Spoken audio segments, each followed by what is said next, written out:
Swastiastu. Perkenalkan, nama saya Loputu Budi Krisdayanti, saya absen 18, saya dari kelas D34E. Di sini saya akan menjelaskan tugas yang sudah diberikan oleh Bu Norma, yaitu tugas instruksi 5, yang dimana di sini membahas tentang PPh pasal 25 beserta koreksi fiskalnya. Nah, di buku sudah diterangkan untuk poin pertama di instruksi 5 itu adalah menghitung PPh pasal 25 bulan Januari, Februari, Maret sampai dengan Desember. Nah, informasi yang ada di buku itu yang pertama, angsuran pajak penghasilan PT2 Putra Motor untuk bulan Desember 2012 adalah 20 juta. Nah, untuk PPh pasal 25 bulan Januari, Februari, Maret 2015 masih menggunakan PPh pasal 25 di tahun sebelumnya, yaitu pada tahun Desember 2012. Kenapa seperti itu? Karena belum ada SPT atau belum terbit SPT yang terbaru untuk tahun 2015. Seperti itu. Jadi, untuk bulan Januari, Februari, Maret masih menggunakan PPh pasal 25 tahun sebelumnya. Oke, kita mencari sekarang PPh pasal 25 bulan April dan bulan Desember. Karena di bulan April sudah terbit SPT tahunan 2015, jadi kita mencari yang baru lagi, tidak menggunakan PPh pasal 25 tahun sebelumnya. Di informasi di buku, PPh tahun 2012 adalah 350 juta dan PPh pasal 22, 23, dan 24 yang dapat dikreditkan selama tahun 2012 adalah 50 juta. Jadi, untuk mencari PPh pasal bulan April 2015 ini menggunakan PPh terhutang yang sebesar 350 juta dikurangi dari kredit pajak yaitu sebesar 50 juta dibagi 12 bulan. Jadi untuk bulan April kita mendapatkan 25 juta. Untuk bulan Mei, Juni, Juli, Agustus, September, Oktober, November, dan Desember masih menggunakan untuk yang bulan April. Nah, untuk tahun berikutnya, Januari, Februari, Maret tahun 2016, kita menggunakan yang 25 juta ini.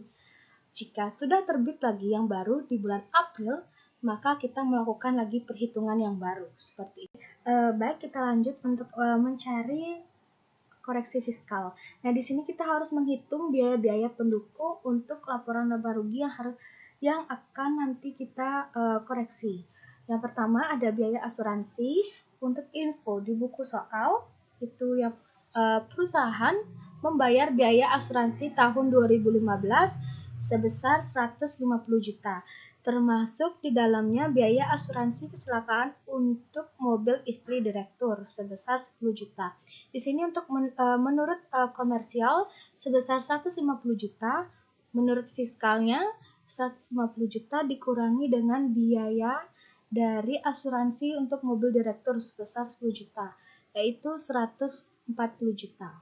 Selanjutnya untuk biaya bahan bakar, infonya perusahaan mengeluarkan biaya bahan bakar selama 2015 sebesar 60 juta. Untuk komersial dan fiskalnya sama-sama sebesar 60 juta. Kita lanjut untuk biaya listrik dengan info biaya listrik yang dibayar perusahaan selama 2015 adalah 30 juta. Termasuk di dalamnya biaya listrik untuk rumah pribadi direktur sebesar 5 juta. Menurut komersialnya itu sebesar 30 juta dan untuk menurut fiskalnya itu 30 juta dikurangi dari biaya untuk listrik rumah direktur sebesar 5 juta jadinya 25 juta. Dan untuk biaya telepon itu biaya telepon perusahaan selama 2015 telah dibayar sebesar 36 juta. Termasuk di dalamnya tagihan telepon untuk kepentingan pribadi pemegang saham sebesar 6 juta. Sama seperti sebelumnya, menurut komersial kita gunakan 36 juta. Untuk menurut fiskal ini 36 juta dikurangi dengan biaya yang dipakai oleh pemegang saham sebesar 6 juta, jadinya 36 juta dikurangi 6 juta, hasilnya 30 juta. Dan untuk kerugian piutang ini, informasinya kita bisa dapatkan dari soal buku pajak. Di sana ada penghapusan piutang selama 2015. Itu untuk penghapusan piutang kita pakai di menurut pajak atau fiskal. Dan untuk yang menurut akuntansi kita ambil dari taksiran kerugian piutang. Oke, kita lanjut untuk biaya pemeliharaan kendaraan. Infonya, biaya pemeliharaan kendaraan selama tahun 2015 adalah 66 juta. 66 juta. Lalu sebagian biaya yang tidak didukung dengan bukti sah itu sebesar 6 juta. Jadi, untuk menurut pajak, karena tidak ada bukti sah, jadi tidak diakui. Jadi 66 juta ini dikurangi 6 juta, jadinya menurut fiskal yaitu 60 juta. Lanjut kita biaya depresiasi. Untuk biaya depresiasi ini infonya sudah ada di buku, yaitu perusahaan memiliki bangunan bersifat permanen dengan harga perolehan 600 juta dengan umur ekonomis bangunan 25 tahun dengan nilai residu 100 juta. Jadi di sini harga perolehan dikurangi dengan nilai residu dibagi 25 tahun. Jadi menurut akuntansi itu sebesar 20 juta. Dan untuk menurut pajak, biaya perolehan dikali 5%, kita dapat 30. Kita lanjut di biaya depresiasi kendaraan. Informasi di buku yaitu harga perolehan 150 juta, nilai residu 30 juta, umur ekonomis 8 tahun, dan tanggal perolehannya 1 Juli. Nah, di sini kita perhitungannya untuk menurut akuntansi tahun 2015 kita 6/12. 6 ini didapat karena kita baru memperoleh tanggal 1 Juli. Dikali 8/36. 8 ini merupakan umur ekonomisnya dan 36 ini adalah jumlah dari umur ekonomisnya. Dan untuk yang 120 juta ini kita dapatkan dari hasil pengurangan harga perolehan dengan nilai residu, yaitu pengurangan dari 150 juta dikurangi 30 juta, maka didapat 120 juta. Dan inilah hasil pengalian untuk tahun 2015. Dan selanjutnya karena di sini perusahaan menggunakan metode garis lurus, jadi tiap tahun itu pasti mengalami penyusutan secara berurut. Jadi setelah 8, ini umur ekonomisnya itu 7. Sama seperti sebelumnya, rumusnya sama, dan inilah hasilnya untuk menurut akuntansi 2015 dan 2016. Dan untuk 2017 sama juga rumusnya di tahun sebelumnya, kita menggunakan sebesar 120 juta dikali 6/12 dan dikali 6/36. Nah, untuk 2017 kita sudah dapatkan 21.666.667 rupiah. Ini merupakan hasil dari menurut akuntansinya. Dan menurut pajaknya, harga perolehan dikali 12,5% yaitu 18.750. Dan untuk biaya depresiasi peralatan kantor, itu informasinya harga perolehan 60 juta, nilai residu 6 juta, umur ekonomis 4 tahun, dan tanggal perolehannya 1 Oktober. Masih juga menggunakan metode garis lurus. Untuk menurut komersial atau akuntansinya, harga perolehan dikurangi nilai residu dibagi 4, yaitu umur ekonomisnya. Jadi kita dapatkan 13.500.000. Dan untuk menurut fiskalnya, harga perolehan dikali 25 juta, yang kita dapatkan 15 juta. Kita lanjut biaya depresiasi mebel. Di sini informasinya harga perolehan 50 juta, nilai residu 10 juta, umur ekonomis 4 tahun, dan tanggal perolehannya 1 Januari. Untuk perhitungan komersialnya di tahun 2015 itu 2/4. 4 ini adalah umur ekonomisnya dikali dari harga perolehan sebesar 50 juta. Dan untuk di tahun seterusnya ini adalah perhitungannya sesuai dengan metode garis lurusnya. Nah, di sini 2017. Kenapa kita ada di sini perhitungannya ada 3.750.000. Nah, sesuai dengan di keterangan, nilai residunya itu adalah sebesar 10 juta. dan umur ekonomisnya itu 4 tahun. Jadi jika kita menggunakan perhitungan sebelumnya, di sini saya sudah memperhitungkan semuanya. 2017 ini dengan rumus yang seperti tahun sebelumnya, di sini mendapatkan hasil 6.250.000. Jika kita menggunakan ini, maka hasilnya nanti akan melebihi dari nilai residu yang sudah ditetapkan, yaitu jadi nilai residunya tidak boleh melebihi dari 10 juta. Jadi kita harus mengkurangkan 10 juta ini dengan 6.250. Maka di sini kita mendapatkan 3.750. Nah, untuk tahun 2017-nya 2/4 dikali 12.500 dikurang 3.750 dan mendapatkan hasil 2.500. Dan kita menggunakan yang ini 2.500, maka nilai residunya adalah 10 juta.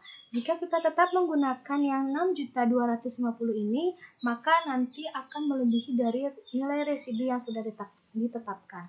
Dan menurut fiskalnya, ini harga perolehan dikali 25 juta mendapatkan 12.500.000. Dan di sini adalah rekapitulasi dari biaya depresiasi yang sudah kita perhitungkan tadi sebelumnya, yaitu ada bangunan, kendaraan, peralatan kantor, dan mebel. Di sini menurut akuntansinya atau komersialnya, dan ini menurut fiskal atau pajaknya. Dan di sini kita sudah melihat pajaknya lebih besar daripada komersialnya. Jadi itu selisihnya 18.583.333.000 rupiah. Nah, ini yang akan kita koreksi di laba ruginya nanti. Lalu kita lanjut untuk biaya promosi. Informasinya, perusahaan akan membayar biaya promosi selama tahun 2015 sebesar 200 juta. Dari jumlah tersebut termasuk di dalam biaya pembelian hadiah untuk anak direktur sebesar 10 juta. Jadi menurut pajak, ini 200 juta dikurangi 10 juta, maka dapatkanlah 190 juta. Lanjut ke biaya perjalanan dinas.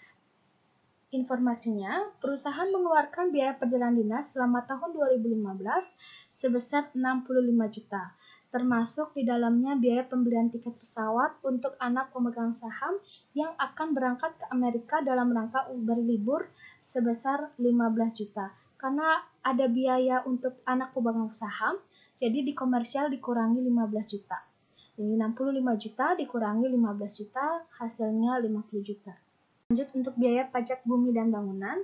Nah, di sini menurut akuntansi dan pajak itu hasilnya sama. Nilainya kita dapat ini 1.488.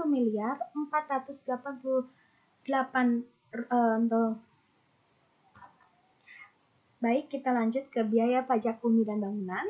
Untuk hasil dari menurut akuntansi dan menurut pajaknya itu hasilnya sama. Ini nominalnya kita dapat dari tugas sebelumnya dan dengan dikalikan dari tarif PBB yaitu 0,16%. Jadinya Rp2.380.800. Lalu untuk persediaan barang dagangannya, untuk awal periode dan akhir periode kita semua dapat dari tugas sebelumnya yaitu di stok persediaan di rekapitulasinya. Kita akan membuat koreksi fiskalnya. Nah, ini adalah laba rugi yang akan kita koreksi. Nah, untuk nominal dari menurut komersial ini atau akuntansi kita dapat dari tugas sebelumnya dan ada beberapa yang kita ambil dari perhitungan biaya-biaya pendukung yang sudah kita hitung sebelumnya. Nah, langsung kita menuju ke penjualan. Ini kita dapat dari tugas stok persediaan di bagian rekapitulasinya. Jadi sebesar Rp53.073.750.000. Untuk mencari HPP itu persediaan awal ditambah pembelian dan dikurangi persediaan akhir. Dan hasilnya itu Rp39.888.850.000. Nah, ini laba kotornya dari penjualan dikurangi dengan HPP. Kita dapat Rp12.144.900.000. Baik, kita lanjut ke biaya gaji. Nah, untuk nominal ini kita dapat dari tugas rekapitulasi daftar gaji yang sudah kita pernah buat. yaitu sebesar Rp2.620.283.040. Nah, untuk koreksinya kita ambil dari persediaan logistik yang sebenarnya tidak akan dilakukan di pencatatan di pajak. Nah, untuk pajak penghasilan itu dikoreksi ya. Nah, ini sebesar Rp25.920.000. Nah, untuk koreksi positif ini mengurangi biaya fiskal dan menambah laba.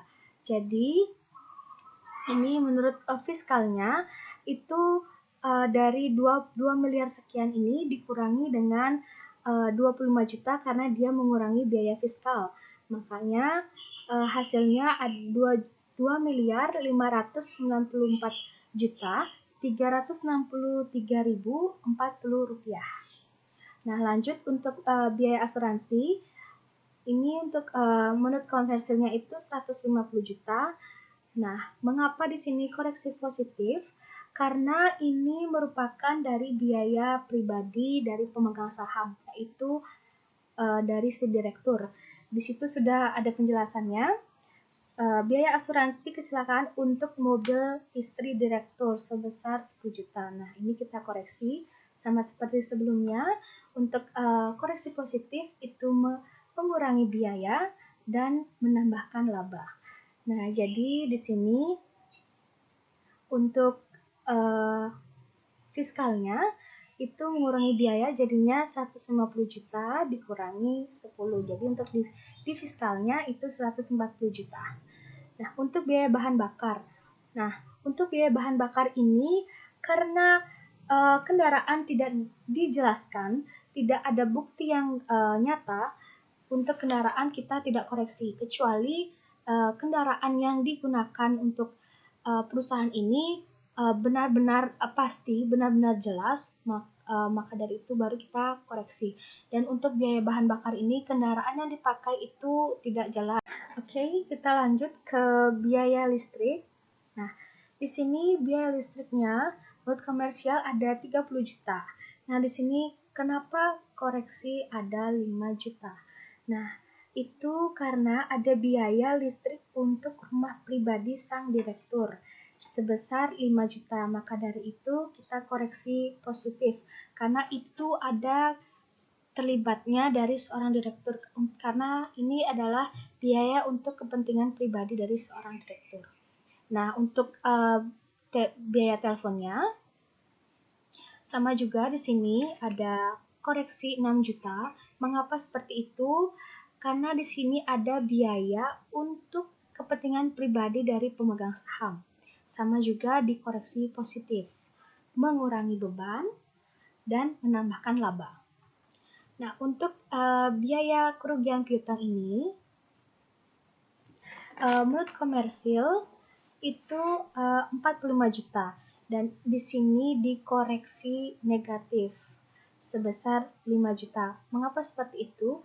Piutang yang nyata-nyata tidak bisa ditagih dapat dibebankan secara fiskal sesuai dengan pasal 6 ayat 1. Nah, mengapa saya taruh di koreksi negatif? Karena koreksi negatif itu menambahkan beban dan mengurangi laba. Maka dari itu 5 juta ini kita masukkan di koreksi negatif. Lalu untuk biaya pemulihan kantor.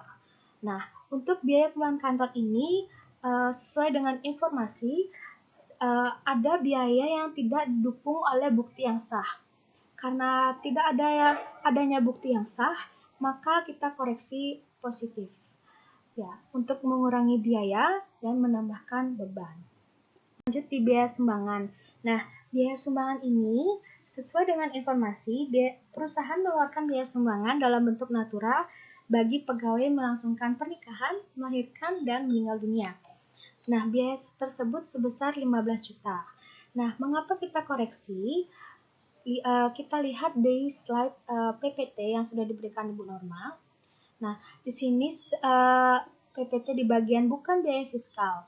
Nah, yang sebenarnya bukan biaya fiskal itu adalah penggantian atau imbalan sehubungan dengan pekerjaan atau jasa yang diberikan dalam bentuk natura dan kenikmatan. Nah, untuk yang diinfo soal itu merupakan penyediaan makanan dan minuman bagi seluruh pegawai serta penggantian atau imbalan dalam bentuk natura dan kenikmatan di daerah tertentu yang sudah diatur dalam Keputusan Menteri Keuangan PMK 83-PMK.03-2009. Maka dari itu kita mengkoreksi dari biaya sumbangan ini. Kita ke biaya depresiasi. Nah, kita sendiri sudah memperhitungkan semua depresiasinya. Yaitu di sini kita dapat 57.666.667 rupiah. Nah, ini menurut komersilnya. Nah, ini mengapa kita di negatif, koreksi negatif? Karena di bagian nominal pajaknya lebih besar daripada nominal komersilnya. Jadi kita mendapatkan selisih 18.583.333 rupiah. Jadi kita masukkan di sini untuk menambahkan biaya dan mengurangi laba. Lalu kita lanjut ke biaya promosi. Nah, biaya promosi ini sesuai dengan informasi, perusahaan membayar biaya promosi selama 2015 sebesar 200 juta. Dari jumlah tersebut termasuk ada biaya pembelian hadiah untuk anak direktur. Nah, kita koreksi positif lagi karena ada unsur kepentingan pribadi dari seorang direktur tersebut. Lalu di sini ada biaya perjalanan dinas. Sesuai dengan informasi, perusahaan mengeluarkan biaya perjalanan dinas selama tahun 2015 sebesar 65 juta. Lalu kita koreksi 15 juta. Mengapa 15 juta? Karena dari biaya ini ada biaya pembelian tiket pesawat untuk anak direktur. Jadi ada unsur kepentingan pribadi lagi.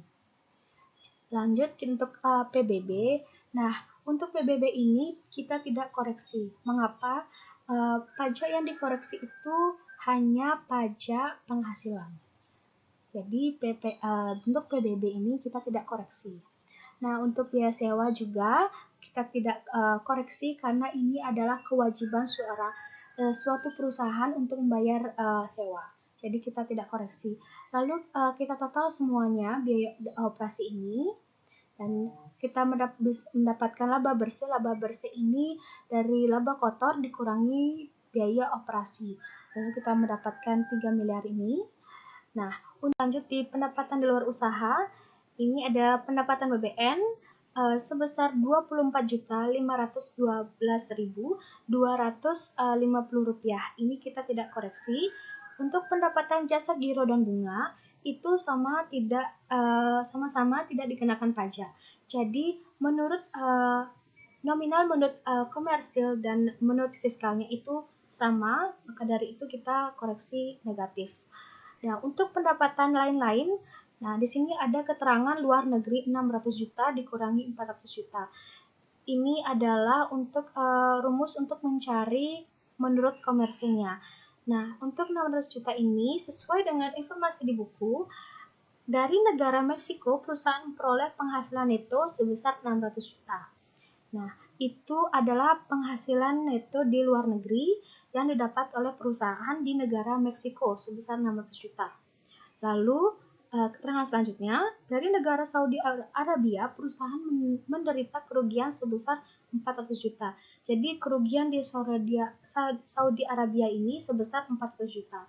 Maka dari itu, untuk mendapatkan nilai nominal di pendapatan lain-lain ini adalah 600 juta dikurangi 400 juta, maka hasilnya 200 juta. Nah, tadi ada kerugian di Saudi Arabia. Nah, untuk di materi ini, kerugian itu tidak diakui di bagian fiskal atau pajak. Nah, kerugian ini hanya diakui di komersil atau akuntansi. Maka dari itu kita koreksi positif untuk mengurangi biaya fiskalnya dan menambah labanya. Gitu. Jadi di sini kerugiannya dibuat sebesar 400 juta di bagian kolom koreksi positif. Lalu di sini kita mendapatkan total pendapatan di luar usaha, mendapatkan laba sebelum pajak dan di sini ada pajaknya. Lalu selesailah dari laba rugi tersebut. Baik, sekian penjelasan yang saya dapat jelaskan untuk materi koreksi fiskal di instruksi 5 ini. Maaf jika saya ada salah penjelasan atau kurang penjelasan dan salah perkataan, mohon dimaafkan. Saya ucapkan Parama Santi. Om Santi Santi Santi Om.